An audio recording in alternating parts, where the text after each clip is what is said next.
Hello friends, present నేను జైపార్లో ఉన్నాను. ఇక్కడ మన ఎక్స్ఎంఎల్ఏ గారు ఉన్నారు. డోర్ టు డోర్ క్యాంపింగ్ చేస్తున్నారు.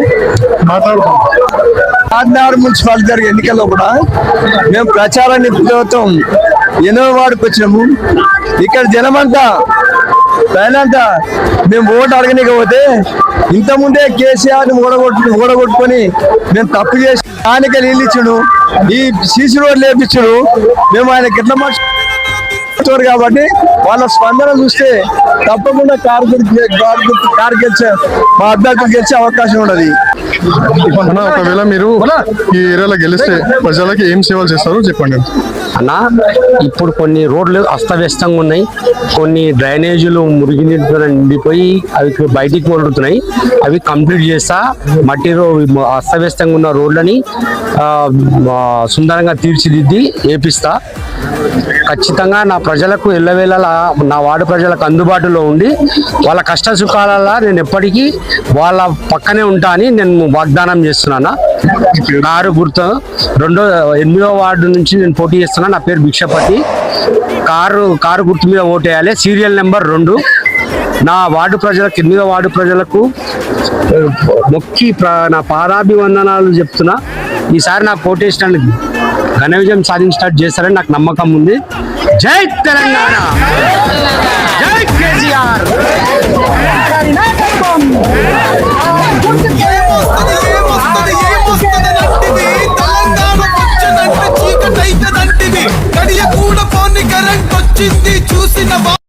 హలో ఫ్రెండ్స్, నేను జైపార్లో ఉన్నాను. ఇక్కడ ఎమ్మెల్యే గారు కూడా ఉన్నారు. క్యాన్వాసింగ్ కి డోర్ టు డోర్ క్యాంపెయిన్ చేస్తున్నాను. మాట్లాడదాం. 8వ వార్డుకు రావడం జరిగింది.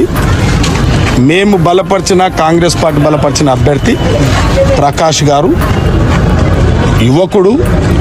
కాంగ్రెస్ పార్టీ కష్టకాలంలో ఉన్నప్పుడు కాంగ్రెస్ పార్టీకి అండగా నిలబడి కాంగ్రెస్ పార్టీని ఎమ్మెల్యేని గెలిపించడంలో కీలక పాత్ర వహించిండు ప్రకాష్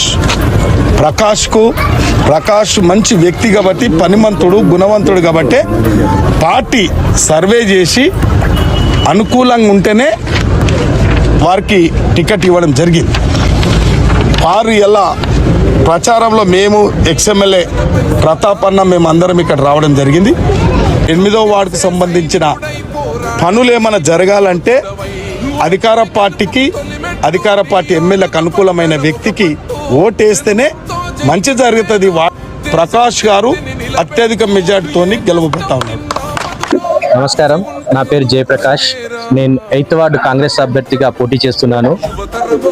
మీరు మీ అమూల్యమైన ఓటు వేసి నన్ను గెలిపిస్తే కాలనీలో నడవడానికి రాకుండా దుస్థితిలో ఉన్న సిమెంట్ రోడ్లన్నింటినీ తిరిగి పునర్నిర్మాణం చేస్తానని హామీ ఇస్తున్నాను.